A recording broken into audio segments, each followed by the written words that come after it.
Hello, once again we find ourselves in front of a camera. Progress has been made. Today I just wanted to chat to you guys about who are the creators that inspire me on YouTube currently. I found that my journey with YouTube has been quite late in life. It never used to be a platform or location that I used to visit, to be honest, for any content really.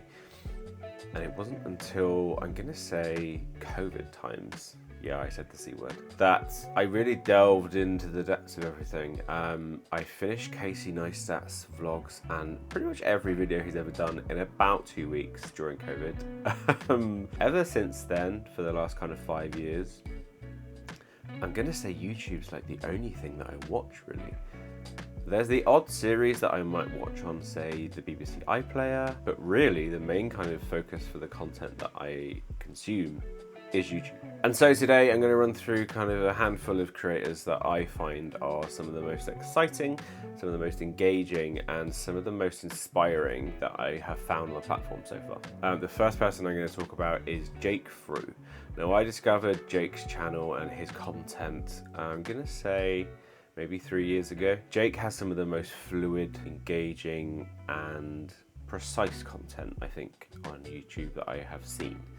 He is a filmmaker based out of the US, and I've kind of followed him from creating videos for mountain biking, dirt bike brands, through to kind of his van life stuff, kind of traveling across America and living that amazing life that we would all, I'm sure, love to live at some point. And all whilst this is happening, obviously creating films and videos and ideas and putting stuff out there that's kind of thought-provoking, which I really appreciate, because that's ultimately what I think I'm trying to do here. And I find Jake's content to be really engaging because he tests out new ideas, he tests out new concepts and new structures for filmmaking that I personally probably wouldn't ever think of. It's been really fun to see Jake discover new styles and experiment with new ways of telling a story. And I think for me, it's a massive inspiration to watch his content and try and take some of those ideas and trains of thought into my own work. And I really find him very inspiring because he's constantly trying to evolve what he does.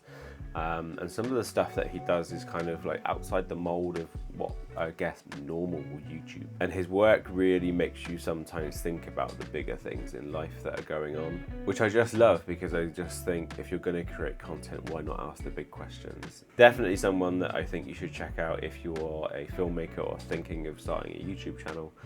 So go check out Jake Frew. The second person that I have recently discovered is a guy called Jesse Senko. Hopefully I'm saying that correctly, Jesse, forgive me if I'm not. I really enjoy his style of editing and the general feel of his videos and content. He goes into great depths around the vision for the short films that he makes. He goes into great depth around the tools that he uses and some of the equipment that he's gathered along the way, and also the production process and the editing process. So I would say if you're a filmmaker or you're thinking about getting into making short films, definitely go watch Jesse Senko's stuff. I think you're going to love the tone and the mood of his videos. He's got some really good humor within his content as well, which I'm massively appreciative of. And yeah, I think you're going to fall in love with kind of the content he makes, but also him as a human. And the last guy I'm going to talk about very briefly is, I'm sure maybe somebody that you might know. His name is Chris Burkhardt.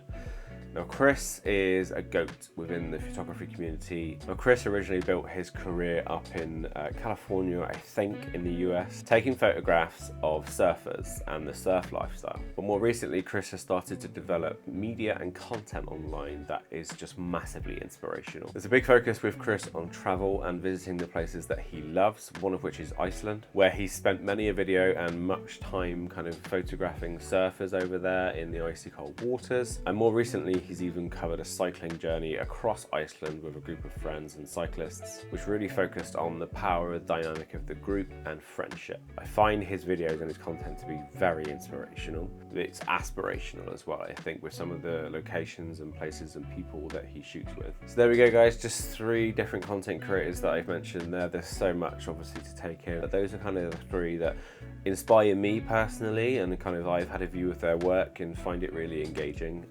So if you want to check them out, I'll leave some links in the description below. But other than that, I guess I'm going to crack on with making my own.